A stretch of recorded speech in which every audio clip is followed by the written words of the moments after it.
All right. Good evening, everybody. Good evening. My goodness. Good afternoon. It is Friday at that, isn't it? Good afternoon, everybody. My name is Zachary Bowman. I'm the manager of education and visitor experience here at the Dorsky Museum.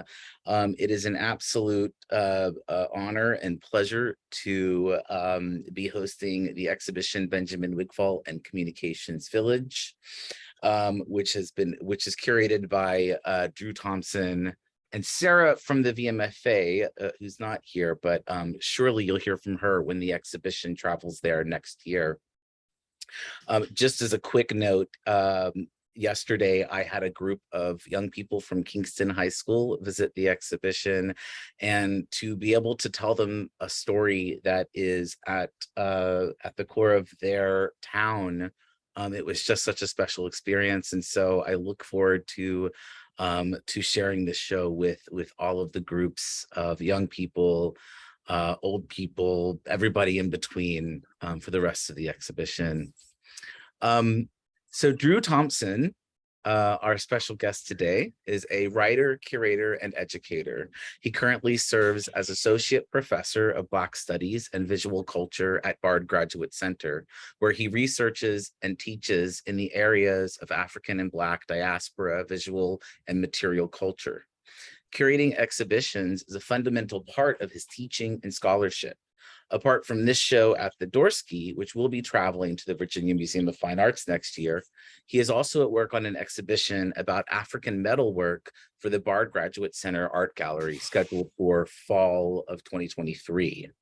He authored Filtering Histories, the Photographic Bureaucracy in Mozambique, 1960 to Recent Times, which was published by University of Michigan Press in 2021, and numerous publications about the history of photography and contemporary art in Southern Africa. His writings on contemporary art have appeared in leading popular journals, including Contemporary and Photograph, Foam, Mail, and Guardian, and the blog Africa is a Country. So please join me in welcoming the exhibition's curator, the fabulous Drew Thompson. Great.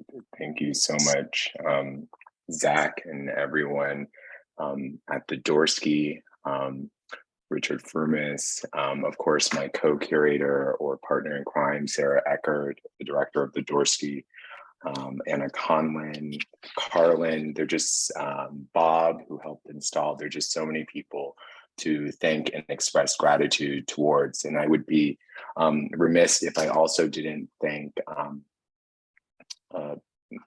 Gino and Gia Wigfall, who in so many ways invited us into their homes and into the parts of their lives to do this exhibition, as well as to the numerous participants of Communications Village, Dina, Teresa, Larry, Bobby Easter, Pat Chow, Bruce Bleach. There's just any number of people to thank for this and exhibition.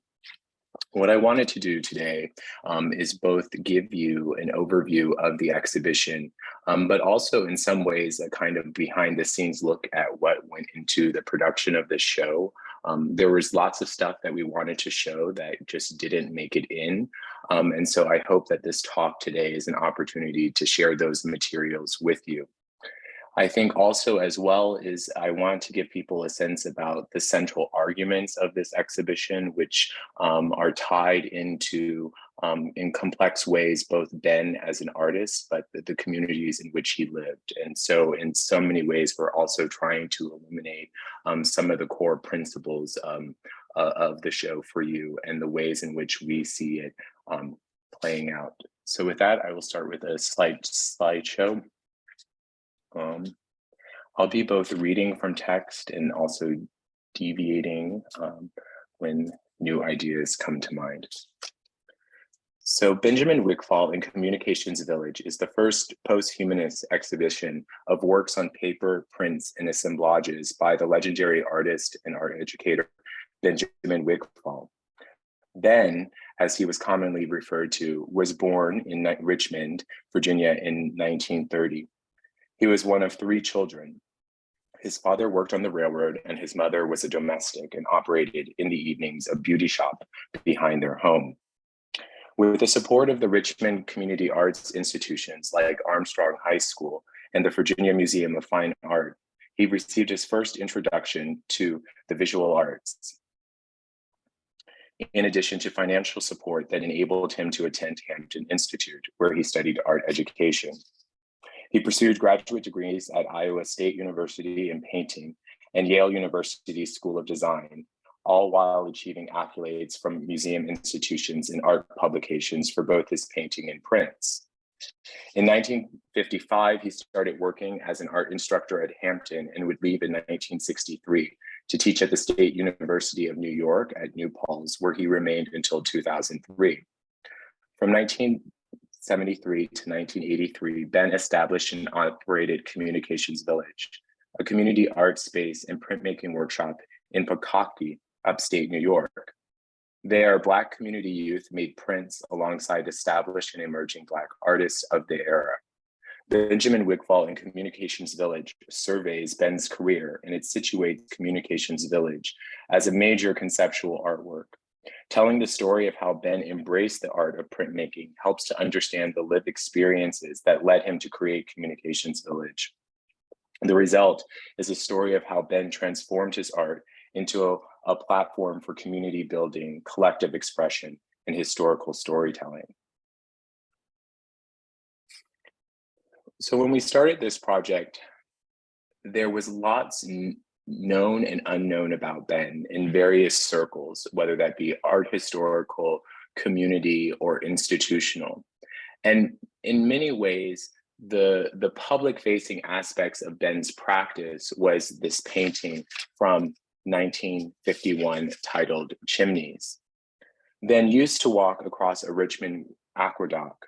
From the bridge where a trolley also traveled, Ben viewed billowing smokestacks that dotted the skyline. Richmond, Ben's birthplace, was where he got his start as an artist. The journey was both symbolic and inspiring. On the one hand, it was a reminder how Ben moved through the segregated city.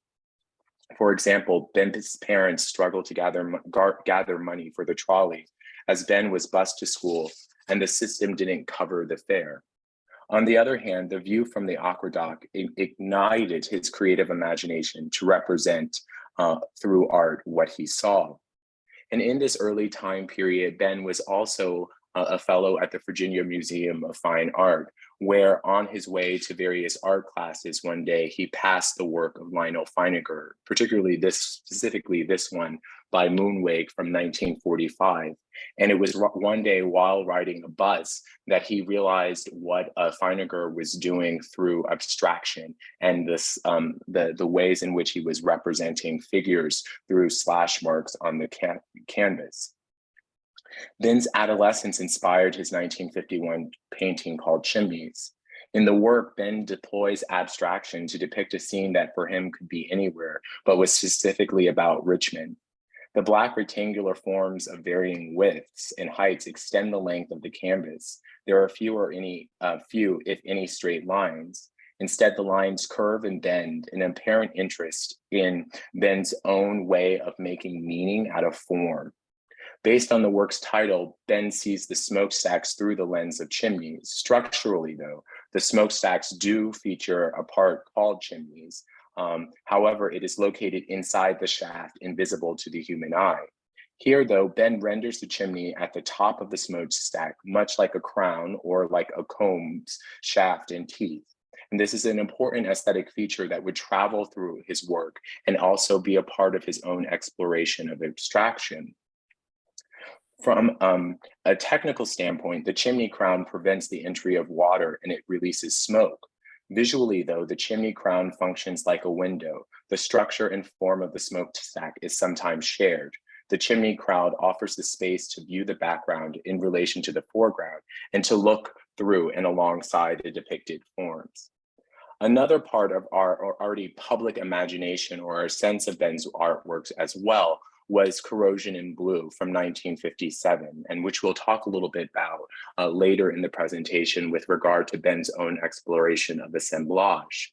But why I was introducing these two similar works is that they are also a part of the Virginia Fine Arts museum's own reckoning with the placement of Black artists within its collection. It should be noted that Chimneys was acquired by the Virginia Museum of Fine Arts, just like Corrosion and Blue, in statewide processes for the acquisition of artworks, and that Ben was the first African-American in the collection of these museums. And so it's a very important way in which we are situating Ben and his work, but also a way in which we are also reckoning with the inclusion of Black artists within different museum institutions. And that became a kind of an unexpected part of the story in which we were also grappling with in terms of how to tell this story, as well as how to exhibit and reckon with this from within the gallery space itself.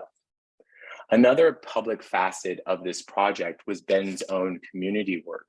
And at the start of this research project, through the support of Richard Frumis, we immediately identified many of the participants who had either helped with the organization of Communications Village, facilitated its various activities, and that would be Joseph Ramos and Pat Chow Kagimoto. But we also had identified different participants, Dina Washington, Larry Carpenter, and Bobby Easter. And at the onset, one of the remarks that stuck out to me was Dina Washington in 2020, when she said, "I was one of the dreamers." And then she proceeded to identify a particular artwork by Benny Andrews, who at the time I had known as a muralist and a stalwart of Black American art and art history, but I didn't quite know what he was doing in Kingston, or what his relationship was to Benjamin Wigfall. And in this quotation, Dina then set for us the challenge of trying to think about what this communications village was, what was its aim, how was it built. But she also showed the ways in which, when you go down that path of thinking, the ways in which new artistic practices were unfolding, and put into relief for us Ben's work as a printmaker as well. Because you'll note the first two artworks that Ben was that were in museum collections were paintings, and so in so many ways Ben would then be positioned as a painter, when in fact he was practicing many different mediums alongside one another. And so for us, it became the challenge of telling the story of Benjamin Wickfall, the artist, alongside telling the story of Benjamin Wickfall, the creator of Communications Village, and the story of Communications Village. So for a few minutes, I would like to reflect on Benjamin Wickfall, the artist, and how we think about the evolution of his practice, which was quite revolutionary for the time, as well as how his practice changed, metamorphosized from an individual practice to a more collective one. So Benjamin Wickfall, the artist.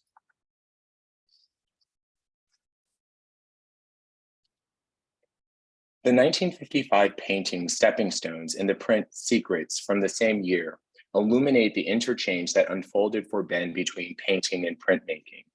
It is important to note that while Ben studied or practiced printmaking while or even before becoming a student at Hampton Institute, it was really only after enrolling at Yale in 1953 with the famed artist Gabor Peterdy that he really committed himself to the medium.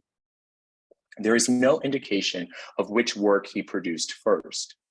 Uninterested in well-defined shapes, Ben used muted colors of green and brown and stepping stones to render what he calls, and I quote, blobs or lumps of various sizes in different positions and relationships to each other.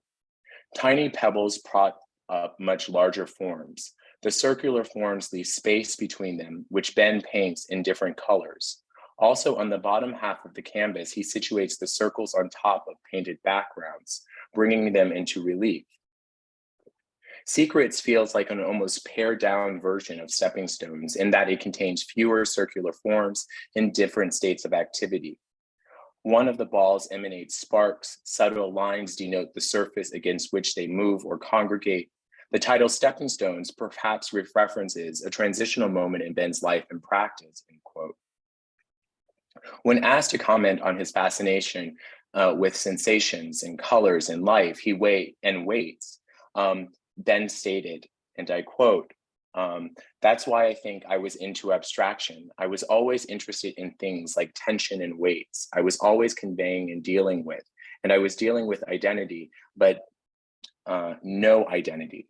But for me, I was going through a bunch of things. I was learning about science at the time, and I remember feeling that in relation to tension and friction and bombardment, those were the things that were a part of my underlying themes, if not specific themes," end quote.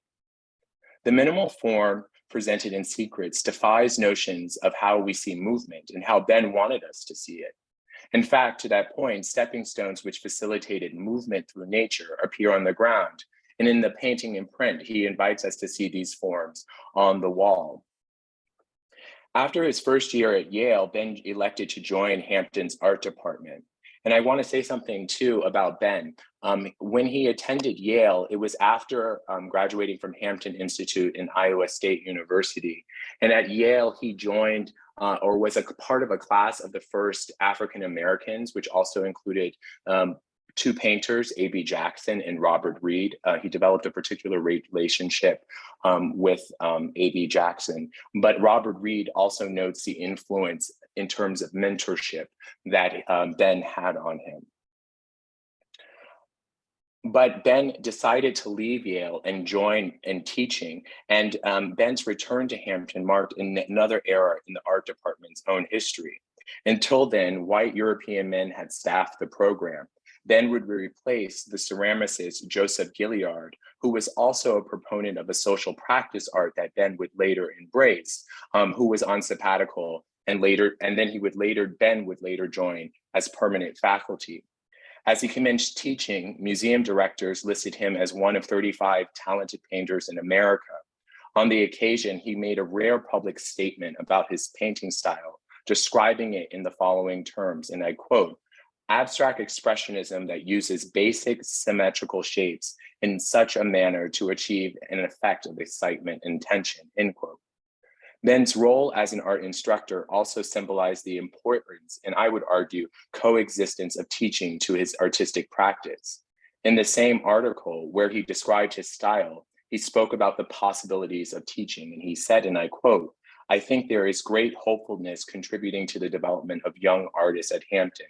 I sense something happening here, and I feel there is a definite upsurge in artistic expression." Another part of Ben's work was engaging in a thematic which we had seen in the 1957 painting called Corrosion. And one of the things that I think we grappled with in this exhibition is how to both, if you acknowledge that this is the first post-humanist retrospective of Ben, who over the course of his life had only participated in group shows and maybe here or there had solo shows in the sense of an exhibition of singular works.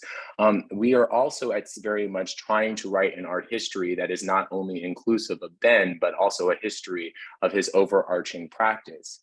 And one way I like to think about this is through the thematics of like compression, corrosion, and assemblage, which are very much both allowing us their terminologies that are kind of critical to science and Ben's own interest in science, but they're also a way of understanding both the evolution of his practice and as well as the evolution of his practice, as well as the ways in which he was developing as an artist. And so in this other work that you will see on your right from 1957 to 1973, it is a work of assemblage. And what you also notice is the themes that he sort of carries over or integrates. It's the fluting that you could see on chimneys, as well as there are some of the earlier printmaking practices that he's engaging in that he is turning into assemblage. Ben's prints from the 1950s exhibited an interest in representing textures through the inclusion of fabrics and nettings, as well as creating cuts and stencils in order to layer on different forms. Ben's own exploration of corrosion as a chemical and formal process led him to consider the engraving technique referred to as burning. Concurrently, he started to work at a larger scale and used wood. In a two-paneled work titled Burning, which you see later in the exhibition, he creates 3 layers, one featuring blue, another created by multi-directional markings made with a burning razor, and the bottom consisting of white. The burn markings function like painting. Here, as well, as you see, is Ben is using different wood shapes to layer on one another to disrupt and reconfigure the figure foreground relationship. And we see this as another stage in his work. Toward mid 1950s into the late 1960s, toward the late 1950s and in the early 1960s, Ben reconsiders himself as an artist, his family living in Hampton, and then he starts to seek out new job opportunities. And one of the job opportunities that he obtains and accepts is a position at SUNY New Paltz in the printmaking department. It has been noted and stated that Ben most likely was the first African-American faculty member at the State University of New Paltz. This transition also marked a difference in his career as an instructor as well. And it should be noted that Ben was, where he was a generalist at Hampton, he was the printmaking instructor and expert within the university department. Another point that I would like to make is that, and this is something that I realized as someone who teaches in the academy, what was also striking was that when Ben was hired, he was not hired with tenure or at a senior level. In fact, he had to start all over. And this was really striking to me, considering his accomplishments as an artist, and perhaps symbolic, again, of institutions' own inability to see the talents of an African-American of his stature, and the inability of the curriculum at that time to be inclusive of the range of practices and experiences that he brought in. It is in his own period or adjustment to this social world of the North, so to speak, and Ben followed like many people and many artists that were his contemporaries had migrated from their Southern roots to the North at the time. And many of these artists would visit Communications Village. Ben, it is a sense both from his archives as well as from his works that there's a sense of alienation from the university setting and a quickness to embrace the surrounding community around him. And one of the things that you'll note in his archive and practice is a turn and embracing of printmaking, not only because of his own standing at the university, but also because of a unique interest in trying to take these recordings that he is doing with the neighboring community and translate them into text. He calls this his audiographic practice that tends to dominate his work in the late 1950s and 1960s. At the same time, he is beginning to lay the foundations for Communications Village. So in the exhibition, and I'm so sorry that I haven't introduced more exhibition and installation shots to give you a sense about how we're telling this story. But there is a point as you move through the gallery that we want you all, the visitors, to stop and reflect on this textual practice and begin to see this in relation to the painting practice. We have no clue why Ben suddenly switched from painting to printmaking and then to solely become a printmaker in the latter stages of his career. Because in the earlier stages, he showed a proclivity to doing these practices simultaneously. But what we wanted to do in the exhibition is give you visitors the opportunity to see these works in relation to each other, and also to create new sightlines or relationships that we might have not seen by seeing them and studying them on flat surfaces. So there's a point in the exhibition and also in Ben's own printmaking practice or artistic practice in which we see a radical shift, a shift away from an individual to a more collective practice. And that results in Communications Village. A word about how we're thinking about social practice and how we're thinking about Communications Village within that context. As I was doing oral history interviews with people who knew Ben and other artists who were affiliated with his practice or youth in Communications Village, there was this sense that his practice had trailed off, that Ben somehow became overwhelmed and immersed in the community, that he stopped making art. And it just seemed kind of an empty prospect to show all of this early work from his career and then tell the story of Communications Village and not understand why there was this sense of the absence of work. The way that we have come to think about this is that Communications Village in and of itself was an artwork. It was a radical shift to reframe the relationships between artists and the communities in which they lived. It was also putting forward on the table Ben's own commitment to abstractionism, which was to create and produce images that he had never been seen before or have been seen, but seen in new ways. And it was also a way of opening up or expanding art education and access to art education that was profoundly important and had dictated Ben's own spaces. And in so many ways, I think Ben was a silent figure. And as I was saying, we often had to dig into archives to get kind of quotes and comments from him about his own artwork, and they're all scattered. And so in so many ways, Sarah and I think about Communications Village as a statement of work, a statement of community activism, and also Ben's own statement and reflections about the role of artists in society. So when we use this term social practice art, we are pointing to Ben's own practice in which he is delving into printmaking and seeing the possibilities of situating printmaking within a community and using that as a resource to expand access to art education, but also to generate a new art form.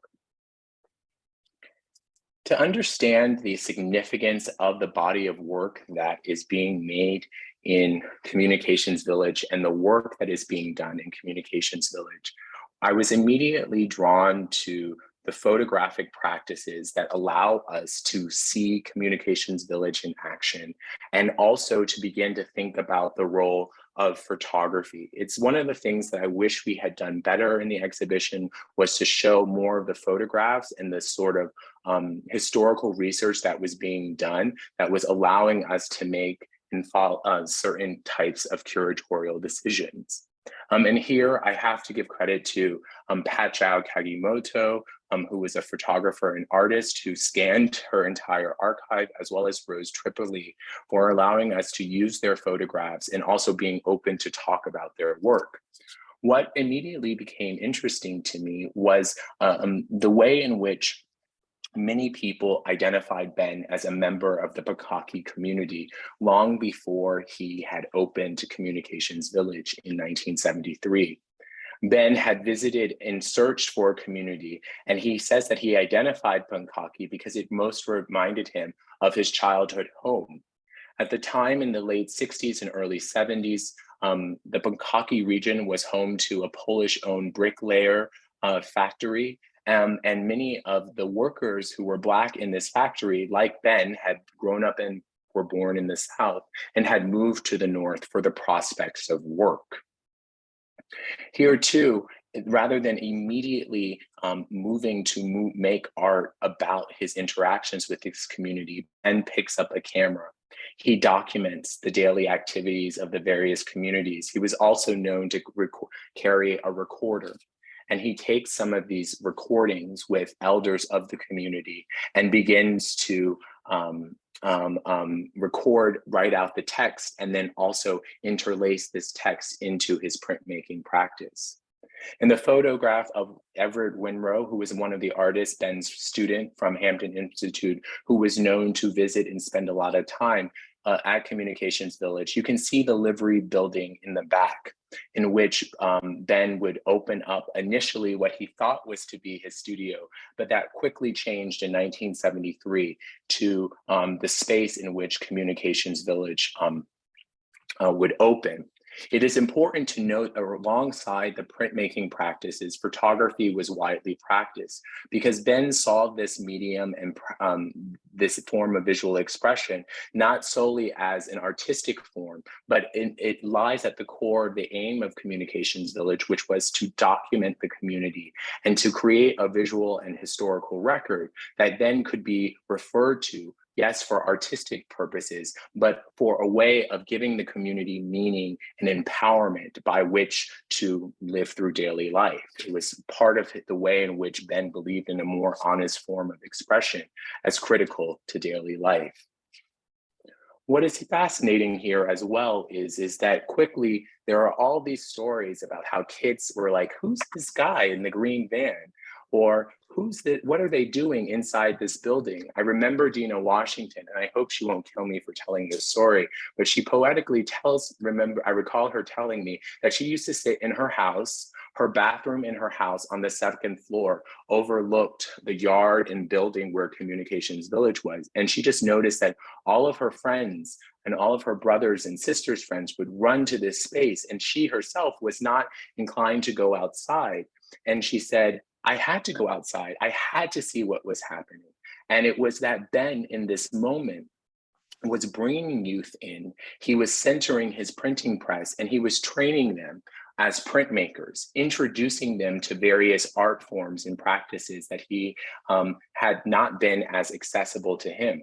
And in this moment, something also clicked from Ben, which was to open up this space of Communications Village, which was, the name was to place an emphasis on communicating, but also everyday interactions that could be documented through modes of communication. And here he is centering printmaking. And in this photo from the personal archives of Pat Jao Kagimoto, you can see Mary Wigfall, you can also see Joe Ramos, but also a youth student who is learning to roll the printing press to make an image.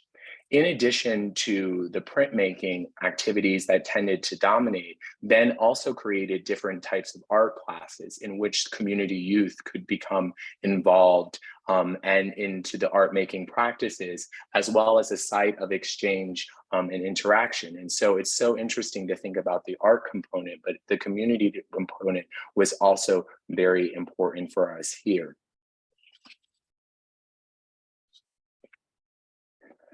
A central part or practice that came to represent or would be a public interface of kind of the work that Ben was doing is that he modeled Communications Village off of a number of art initiatives that were already in practice, particularly here, Robert Blackburn's printmaking workshop, which was located in New York City, in which it allowed different artists, particularly Black artists and other non-white artists of other non-white races, to produce artwork and particularly experiment in printmaking. And I think that was a model for Ben. But what Ben did was, in addition to training youth as printmakers or printing assistants, as he would say, he also invited a series of Black artists to come as part of the visiting artist program to make different prints. And this is where I think the story kind of becomes very interesting, and one is inclined to become enraptured in it. But I think it is just a part of the larger effect of the work that Ben is doing. And we were careful to try to create a balance here between the artists that visited and the community work that was being done. But in terms of the artists that visited, they included Benny Andrews, Mavis Pussy, Ernest Critchlow, Joe Ramos, Charles Gaines, Mel Edwards, Jane Cortez, others. Ben invited his own students, including Pat Jao Kagimoto, Mary Lou Morgan, and Diane Hunt, to make prints. But the balance that I wanted to create is that right now, Mel Edwards, Charles Gaines, Betty Blayton, Mavis Pussy, they are some of the hottest names in the Black art world, and they are currently dominating our imagination. But it is important, as Charles Gaines reminded us, is to remember that in the 1970s, they were barely on the art world's radar. And one of the reasons that they came to Communications Village was precisely because of the rare opportunity that was presented to them, many painters and sculptors, to make prints. Ben's space at Communications Village was one of the few spaces in the entire United States where Black artists of various mediums could experiment in the printmaking art form. And that is what drew them there. These artists, such as Charles Gaines, and Benny Andrews took a particular interest in the community, and they produced work that was reflective of the community. One of the prints that I think became the most famous and was readily identifiable by those students was, I think, the Converse All-Stars by Joseph Ramos. The Converse All-Stars were a popular shoe that was worn by Julius Erving, as well as it was a shoe highly coveted by youth. In this work, what is so interesting was that Joe was not so much, and he will correct me if I'm wrong, or I'll issue a retraction about this, was not so much interested in the popular culture phenomena, but he was deeply inspired by pop art, as well as his own father's background as a carpenter. And here, what is really interesting is the use of an intensive technique of engraving to make an object more large scale and highly detailed. You'll notice the socks are in the shoes, the laces are untied, the shoes show different textures that they are worn. But for the students, this image was so amazing. They're so proud of it, particularly because of the ways in which it allows them to be seen. And you often hear that in stories about Communications Village, the power of not only the art being made in the community, but particular references that are done in the work to be generative.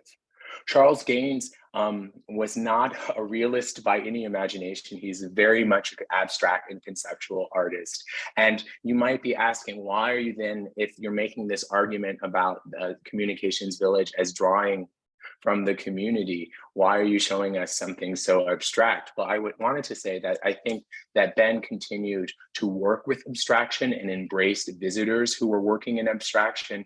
And Larry Carpenter and Bobby Easter remember Gaines coming and visiting and having to watching him make all of these circles and X's in these little circles, and how important for them it was to see the technique of printmaking and then also to be a part of that process.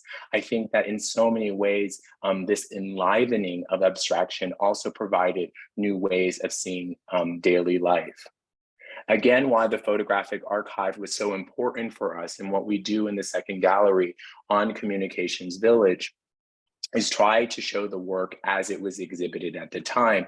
And there are all of these photographs that show Ben either showing the work, playing audio in front of the textual clips. And we are in that space very much trying to recreate for visitors what it was like to be at Communications Village. Also, wanting to position that in a larger history of Black art activism and community making that is unfolding, and that Communications Village becomes an important side of. As we were doing research into Communications Village, which operated from 73 to 83, we also noticed that the history gets a little murky when you get to 77. 77 to 83, we don't quite know what happens. And we really still to this day have no explanation about why Communications Village closed. There's some inclination to suggest funding. Here, Ben was very reliant on funding from the New York Arts Council, as well as from CETA, which was an employment opportunity grant. But when you dive deeper into why Communications Village closes, you also get an interesting purview into the advocacy work that Benjamin Wickfall was involved in, particularly in using Communications Village as a megaphone or an outlet to engage with and speak to community affairs. And here, what I wanted to show you is that there are a number of articles in the Sunday Freeman or the Daily Freeman at the time about that include interviews with Ben, as well as public statements about what Ben would like to see within the community. For example, at one point, the sidewalks in the Bukkake region were being changed, and a number of neighbors felt they were being slighted by the community. And Ben wasn't hesitant to call out the state government for mistreating the Black community in the Bukkake region. He also, there was a violent crime that was committed against a Black youth. He was walking his dog, and then two two men on a bike with Nazi insignia on their helmets threw a stone, and it killed this young boy. And it really marked Ben, in which he felt the need to make a public statement and say that some bad things are happening in our community. And he also led a group of women from a part of Pankaki down to City Hall to speak to the mayor directly about the community's affairs. Delving into this story is some of the ways in which we understand both the socioeconomic and political challenges. And it is also a way, Ben's art doesn't give away where his politics lie. They're about artistic expression and community building. And so what is so interesting when we think about Communications Village as a social practice art form is seeing the art still happening, the art still dependent on community to be happening. In fact, as funding challenges were, Ben was facing more funding challenges, neighbors were known to host DJ parties and community picnics and use the earnings to give back so that the students could have for art classes. I think one of the biggest disappointments and dilemmas that Ben faced was that in the latter stages of Communications Village, because of funding, he had to charge for some of the art classes, but he still kind of persisted with that work. And in that moment, you also see his voice gaining more traction and him being actually much louder in community affairs. I want to also call out Bob Wagner, who is the extraordinary installer in the museum, for helping us think about what we can do. I wanted to share this example of Mel Edwards's Corner for Anna, alongside some of the prints that you can see in the Communication Village Gallery. Big secret here, we did not intend for Anna's Corner to be seen in the Communications Village part. It was actually reserved for the Black Artists exhibition, which I'll explain a little bit about and wrap up my remarks around, to show the other works that artists were creating along while they were visiting Communications Village. And one of the things that happened was that Anna's Corner, each of these artworks have specifications in terms of lighting and display. And Anna's Corner needed a clean corner. And the only clean corner was in the gallery where we plan to tell the story of Communications Village. And why I find it really striking that Anna's Corner is there is that in many ways, all of the artists that Ben brought to Communications Village shared his concern not only about access to art education, but they also shared their concern about space, the gentrification of space, the inhabitants of space by Black bodies, the inhabitants of space by Black artists. And in thinking about Ben's own struggles to establish Communications Village as a space, to facilitate the interactions around it, led us to the last portion of thinking about the exhibition, which was an exhibition of Black artists. As we did the research for the show, we, in the latter stages of the planning process, came across a 1968 letter that Ben wrote to the overarching administration of the State University of New York, in which he called for funding for support of his own endeavor to study and document Black artistry in the surrounding community. And in that report, he gave a statement about a show that he would like to see that would feature Black artists and various multimedia works. The exhibition was never realized. And what we saw that it was an important opportunity to do was to realize that show within the space. And here again, I'm also wanting to thank Anna, who was like, whatever, Director Conlon, who was sort of like, whatever space we have, we'll use it. And so then when we were talking about this, she was like, take the third back gallery and do this.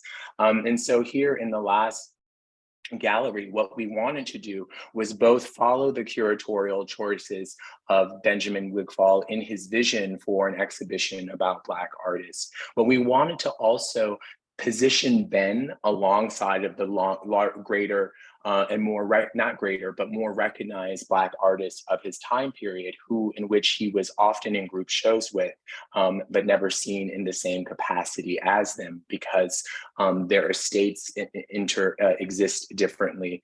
And also, I think it's important to note that I think Ben had important opportunities to exhibit in the Black art world, but that was never his overarching focus. It was always about the persistence of supporting Communications Village. So in this last gallery, here we hang Ben's work in the back. You can see the piece called Burning.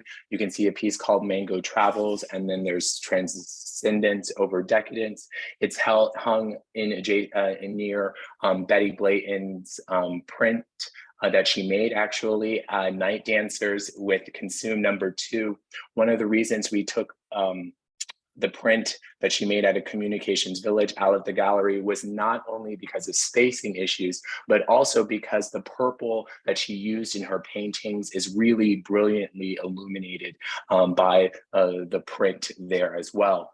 And then also we show works by Benny Andrews and Mavis Pussy, again, showing the ways in which artists are participating in larger, broader community arts initiatives, and the kind of ways in which they're working across different media.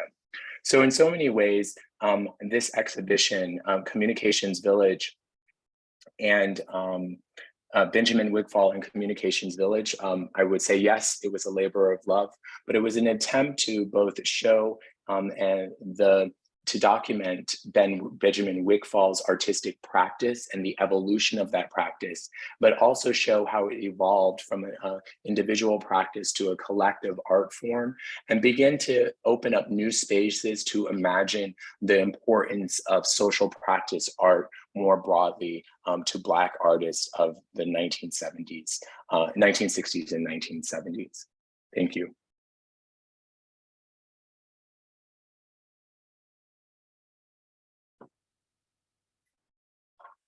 Incredible. If anybody has questions, you are welcome to unmute yourself. Comments, questions, or thoughts, we'd love you to share.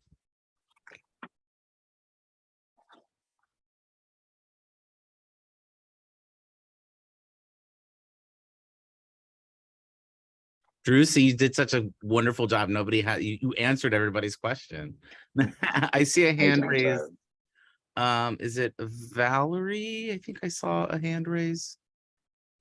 And Ward has one too. Ward, why don't you go ahead and here's Valerie. Yeah, I'm sorry. I actually was clapping and I hit the wrong button. So Okay. Very well done. Thanks. Ward. First, Drew, thank you for a wonderful exhibition and a really terrific talk. I was at the gallery yesterday enjoying it for a second time, and it just blew me away. It was fantastic.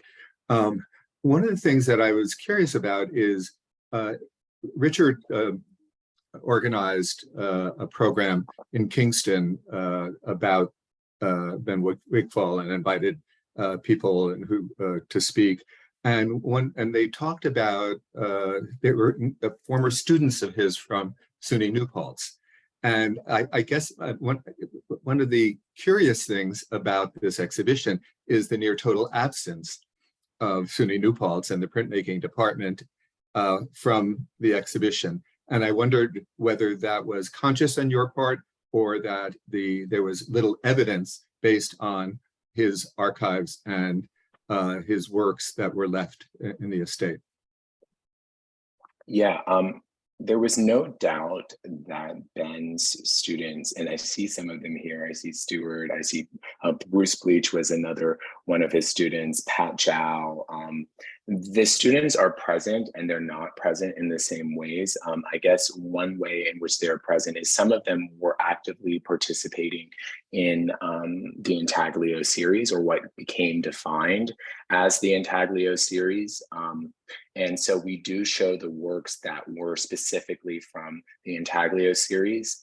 This is another regret of mine about not having a better photographic display, because I think in the photographs that are used as documentation to show that help us activate the space of Communications Village and help us construct what happened on a daily basis, you do see some of the students coming in.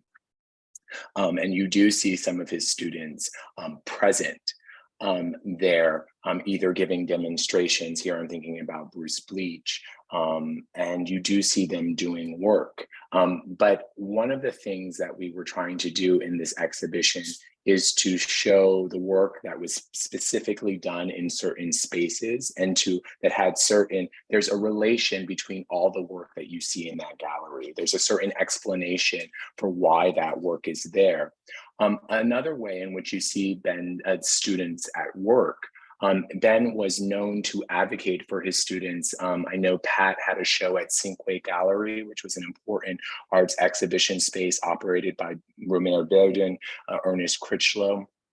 But there was also a print that we ended up not showing, both because of space and spatial reasons, was a print by Benny Andrews that Bruce Breach actually printed at the Bob Blackburn studio. So what you see as an absence was actually intentional on our part, because what we were trying to show are the ways in which you could see, hopefully, that there were more silent ways in which Ben's students were actively present within those spaces. But to show that, or the work that came out of New Paltz, risks kind of the more subtler aspects. I think I would also, though, be remiss is that Ben's time at SUNY New Paltz was difficult. It was challenging. I mean, we can't forget that we're talking about the 60s and 70s. The numerous times it was noted in interviews, even public statements that Ben would make, is that he was fully aware that, and this was shocking and not shocking to me, that the Klan was present. There were numerous ways in which Richard reminded me of Ben's own interactions with the police. And so there is this still very much history of racial discrimination. There is a sense of alienation. And I was grateful to Anna and the museum staff for willing to tell this tricky institutional history, which is also going to be told at the Virginia Museum of Fine Art. There is a very particular reason that Ben was collected at that time, because the museum was also grappling with its own policy of enforcing segregation. And so there is a powerful institutional critique that is happening in subtle ways through this exhibition, but also the exhibition of this work is forcing us to grapple with certain institutional histories that might have not been known before.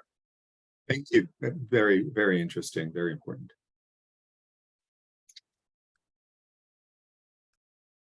Hi, Richard.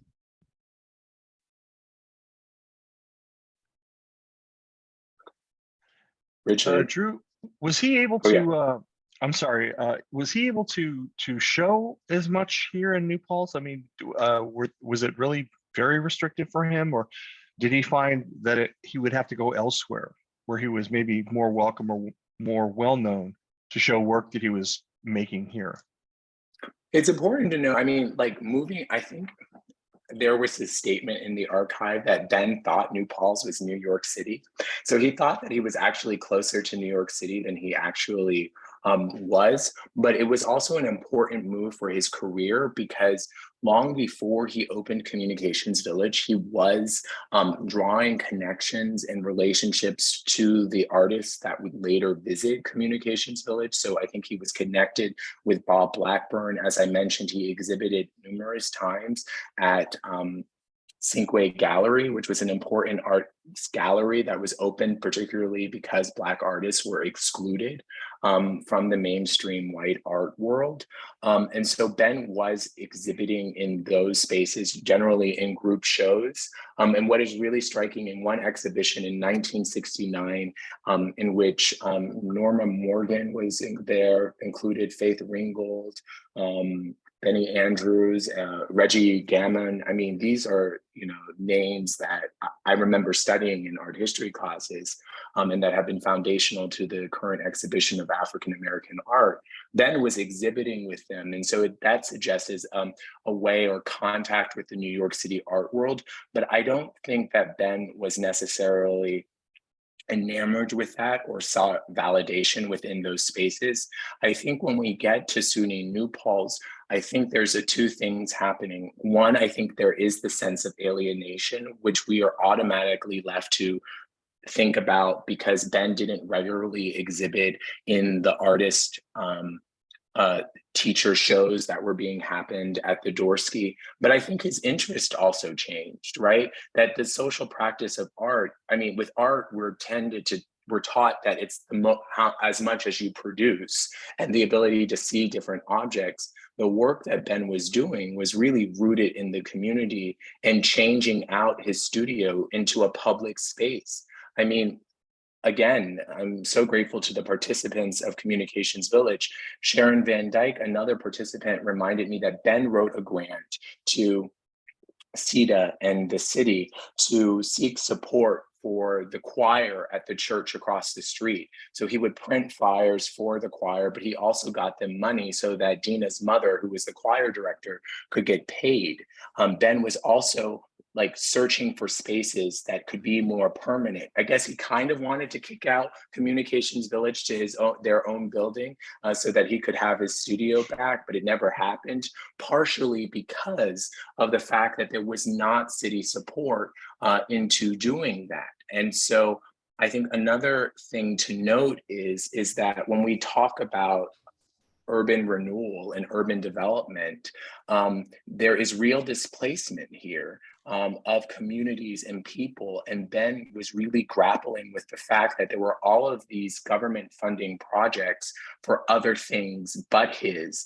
And then in some ways, some of these government projects were stealing his ideas or replicating them in ways that were not productive for how he knew and understood the community in Bukkake. So I think we have to be careful in this kind of questioning of Ben's own relationship to New Paltz, but we also have to be a little careful in our thinking about art exhibition and art production, because I think then we get a greater scope and expanse through social practice of African-American art production in the 60s, 70s, and early 80s.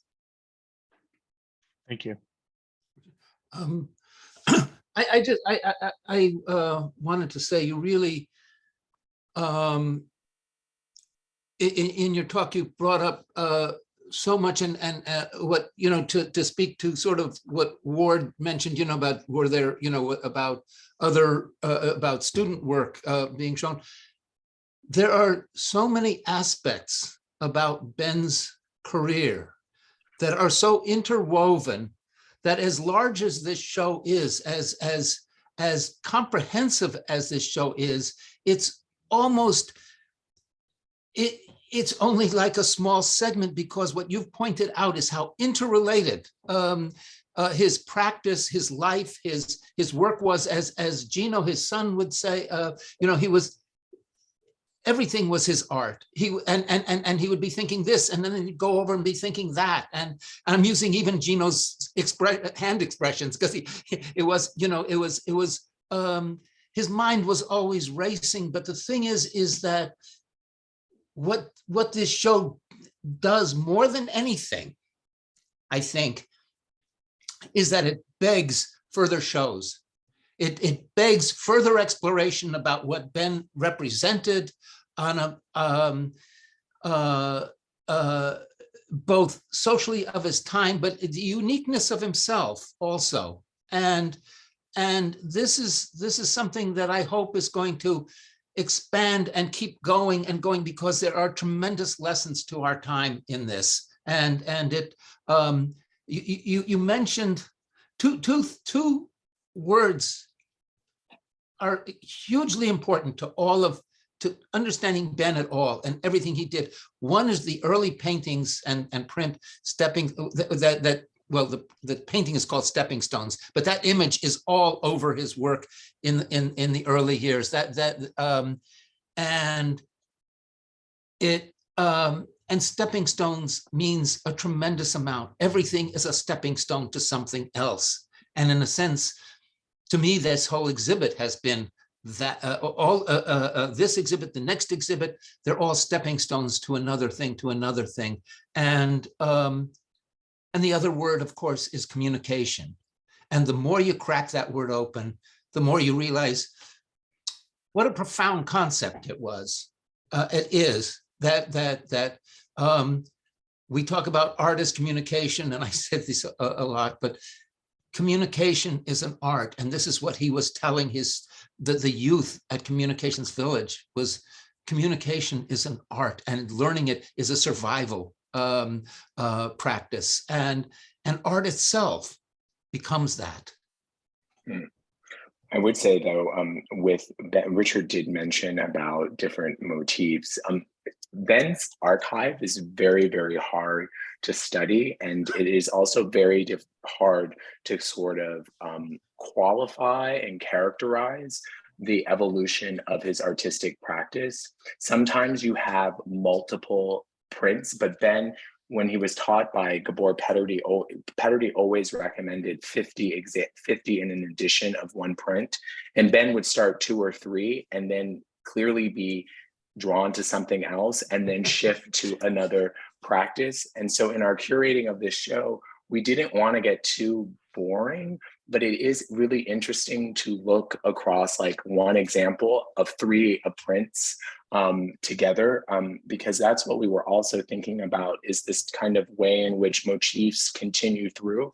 So the example of chimneys carries over to some of his early prints in terms of the etching line and the making of crowns, and it comes out in the assemblages, as well as you can see how he's trying to do similar techniques in his text prints as well. So Ben has a very kind of uncharacteristic artist trajectory in terms of his technique. And also he was not, and I guess I'm learning this, no artist is the greatest of archivists. But what was really interesting about Ben is, as you were seeing a gap in his artistic practice, he was actually writing a lot more. And he tended to write by cursive hand before he would type out documents. And in these kinds of spaces was illuminating through text. And that's why we find these text prints so fascinating. Text, his own vision about Communications Village, or for how he was seeing his art practice. Also in the chat, there's a question about Joe Ramos. Joe was hired, and I hate to talk for Joe, I'm sure he would talk for himself in this, but from what I understand, Joe was hired at the same time, he was hired after Ben. What's really fascinating about Joe Ramos is that he grew up in the Lower East Side of New York and also went to Yale. He reminded me that he was one of the first few students, Latinx students at Yale, but he also studied under Peterdy, but was particularly interested in pop art and engraving. And when he got to SUNY New Paltz, Ben, in some ways, and him struck up a friendship, and Joe, in some ways, some of the prints that he was making in the 70s, he was doing at Communications Village. And he was using he was not only teaching at the college, but he was also experimenting with printmaking within the context of Communications Village. And they would teach for a number of years after. And I know that Ben would write for Joe for some of the exhibition catalogs or be supportive of his practice. But it is very true that these were some of the first faculty of color in the arts department. And I would also say, again, to emphasize this point, is that it is really striking how the work that Ben was doing outside of the university wasn't registered by the university itself. And he specifically notes over time about his decision to locate his practice outside of the university because he felt like the art department and larger school institutions were ill-equipped to engage local communities, which he was placing a priority on. Drew, I'm curious, with the wonderful paintings, the word paintings, which fascinated me entirely. Almost all I wanted to do was go back through and read them every time I go through the exhibition. So he was doing that basically from recordings that he was making. Is that correct? How large is that archive? Just the physical digital recordings. I mean, it must be huge. So what we have found is, and we try to do this in some of the wall label texts, the wall label Texas create QR codes that allow you to listen to some of these interviews. So a lot of these recordings, I think, were destroyed because Ben had a water leak in his art studio, and then the tapes were thrown away. But he was known to make extended recordings with people who lived in the Bukkake region, or even with his own father, in which he kind of recounts his own life history.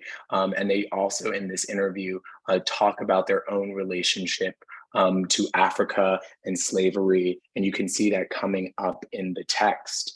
My colleague and co-curator, Sarah, really kind of delved into that. I think in terms of the archive, it's there and it's not there. It's actually, these prints are kind of collections of that audio work that Ben was doing. Again, he was interested in an audiographic practice that involved the production of prints, text on the print, but the text was coming out as he was listening to the sound. So the text, in a way, is kind of a feedback or his own reaction between what he is hearing and what he is inspired to articulate on the canvas. And what was really interesting about the sound elements as well is the ways in which you are forced to read it in a multi-directional way. There is no sort of unilinear, like one set way to read or engage with those texts.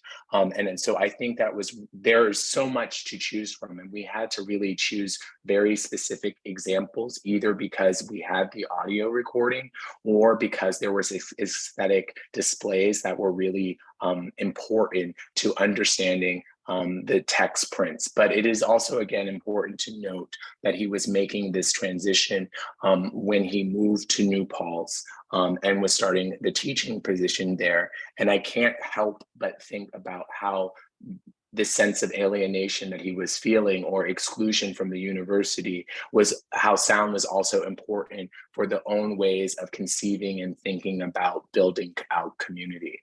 That would lay the foundation for Communications Village.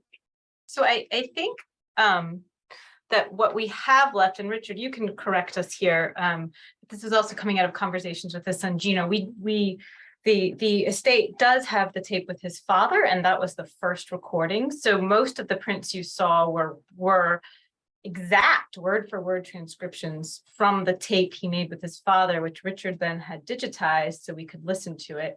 And it's a really rich conversation. And what's fascinating about that conversation is that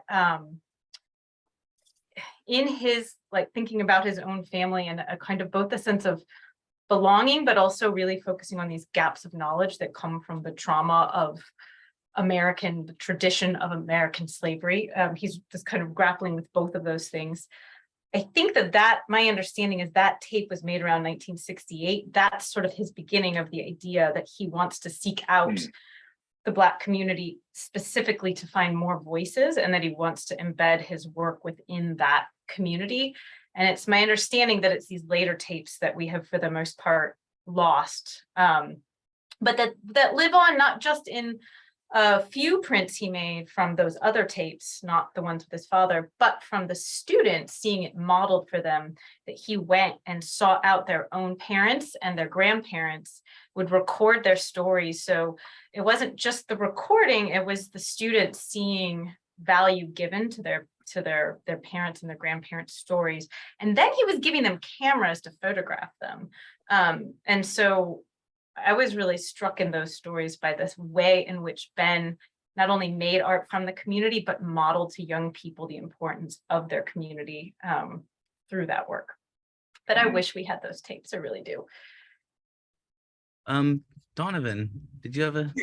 Yeah, I was just wondering, do you know how, given the time and the alienation that we felt during this time, how was he received by the non-students of color?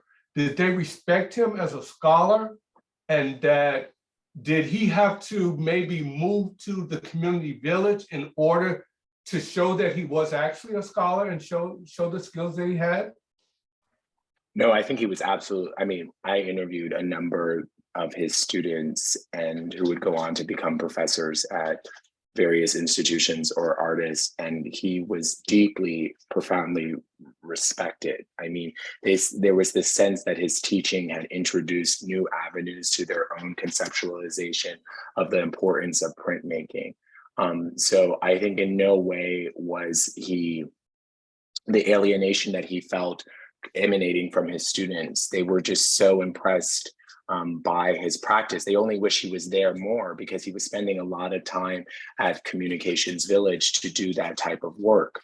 I would also say that he was also very deeply respected by the other African-American artists of his generation, like Bearded, Reggie Gammon, and others, and Benny Andrews, and Betty Blayton, who were doing similar work as his. So there was no question about the respect element there. And just from an archival and historical perspective, we have had to read between the lines here to understand this history, because it's easily to ignore or not see. And we're still starting to only learn that because Ben's artwork doesn't necessarily give easy clues to understanding his what he experienced or felt.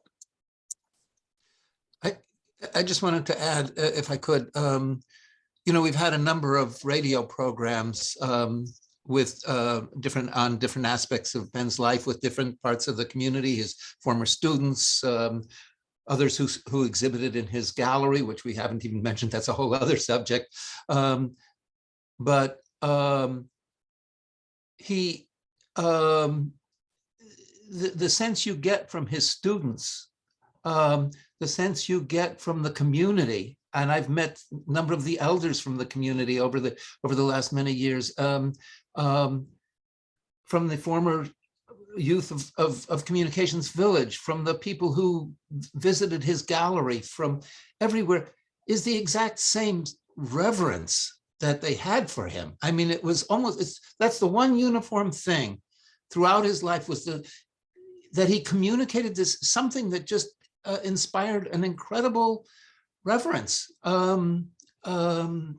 that he gave something special, whatever was at the core of him.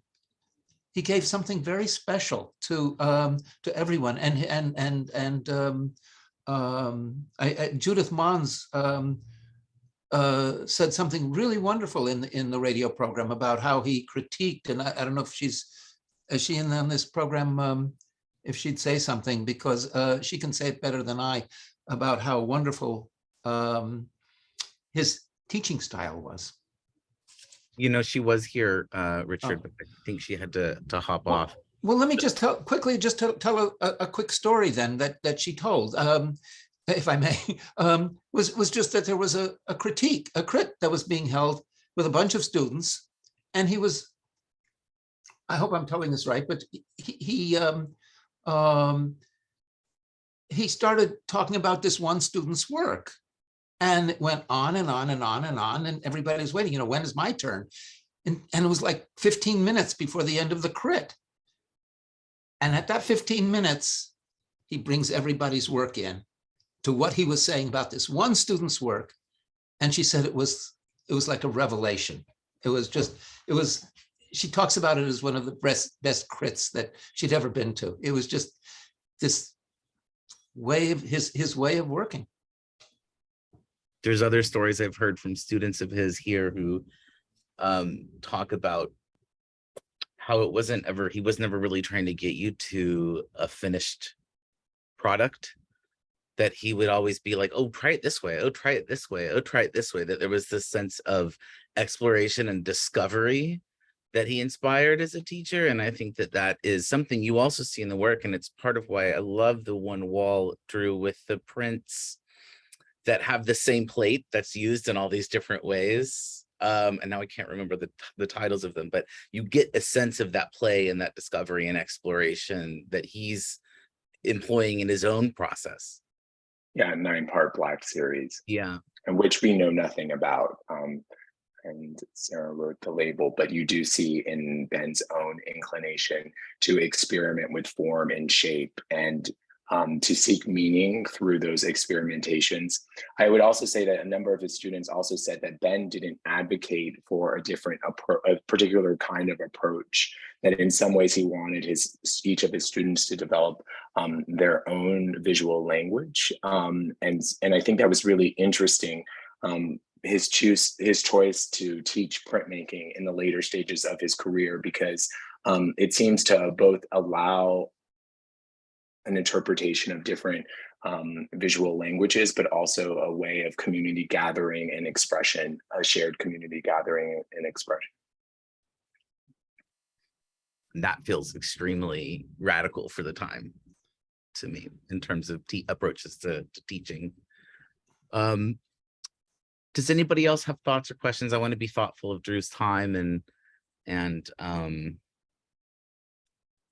not keep him for too long, but I would like to say something about Ben. hi, Oh Steve. yeah, of course. How you doing? Yeah, I was a student at New Paltz from 76 to 80. So I studied with both Ben and Joe. And Ben's crits were very interesting because we'd all be waiting around for him to show up. All our work would be displayed. And then he'd walk in late in a whirlwind, grab a cigarette or something, and then he would start talking about the work. And it was, we all waited for him to talk about our work. He was very special. I would always say, I remember him saying a couple of things: get yourself in trouble, do a whole bunch of series, and work your way out of it. And if you don't work your way out of it, move on to the next one. So I remember it was rare that he was actually at the studios working with the students. But when he did, I remember one time he actually came up to me while I was printing a plate, and he looked at the plate and he said, "We're going to try some viscosity technique with this." I had no idea what he was talking about. And he introduced me to a viscosity method, which is when you use different oils and different levels on the plate. And I had a very deep etched plate in different levels. And he started rolling and mixing oil and showing me, just doing it. And I was just following him.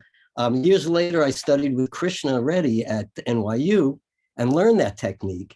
And then it finally made sense to me what he was doing back then. So he was really trying to get me to explore different techniques back then, and try to get more color into that plate by using some new methods, which I never heard of until he introduced it. And it did make more sense to me years later when I finally learned from one of the guys that invented that technique, with Ben. So anyway, they were always fun.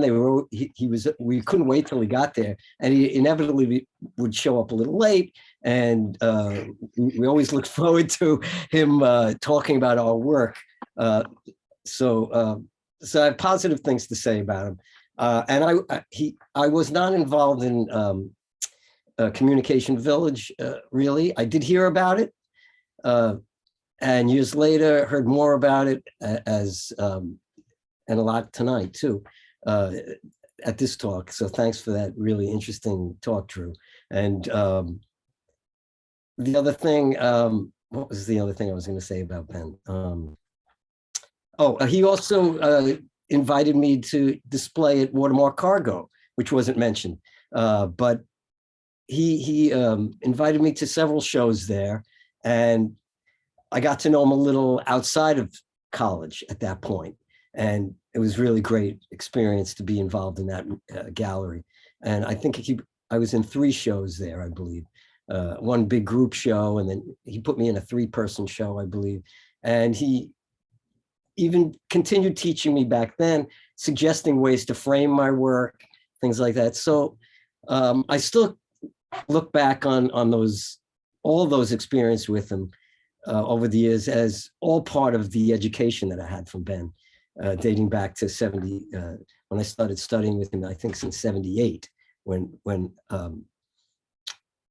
I got accepted at the BFA program, and then he became the instructor at that point from Joe. Joe was the earlier classes, and then Ben was the later ones.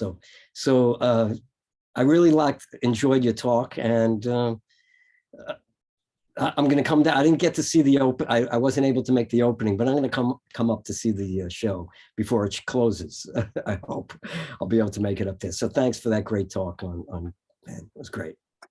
Thank you. Thank you for sharing that, Stuart. Just a quick note that the exhibition is on view through December 11th. So there's still plenty of time to come see this show. I also would like to just put you on to a couple of events coming up in conjunction with the exhibition. On November 19th, there's a panel discussion with leaders in Black communities in Kingston and New Paltz. That's here at 2 p.m. It'll be in the gallery, so it'll be another day you can see the show. And in December on the 4th, an artist in our collection, a great local artist, Jean-Marc Superville-Sovac, will have a printmaking program as part of a family day. So it will be a family friendly. You don't have to have a kid to come, but kids will definitely enjoy it. And I do want to also quickly just let everybody know there will be a catalog. It's being published by the Virginia Museum of Fine Arts. So that's not out yet, but we will have copies available at the Dorsky. I think that's probably due out sometime in 2023. So thank you all. Drew, great job. Richard, we have to say thank you again to you because you're such a force, and Richard is the one I think plowing through that crazy archive right now, and helping people make sense of it. So this is not the only beginning, it's a beginning. Yeah, and Sarah's here, Linda, everyone who is here has contributed in so many ways, and we're incredibly indebted to everyone. And thank you, Drew, for bringing it all together. I think every time we have one of these conversations, we learn from each other. It's really, truly fantastic. So thank you. Yeah, thanks, Sarah. All right, have a good weekend. Thanks, Drew. Everybody have a great weekend. Thank you again for being here. I'm going to try to say something really quickly. Oh, yeah. Oh, hi, Linda. Yes, I'm on board. And I am so excited about this exhibition, and I wish I could have been there, and looking forward to the exhibition coming to Virginia. I'm in Hampton. And when I was listening to you today, though, I was really reminded that Wigfall was very much a part of the whole tradition of being, that I know among writers, and calling themselves not just writers, but cultural workers, very much connected to community and the work. And I think that your talk and the exhibition itself speaks to that quite strongly. Thank you. It's so good to see you. Brilliant. Thank you, Linda. Thanks, everybody. Have a wonderful, wonderful weekend.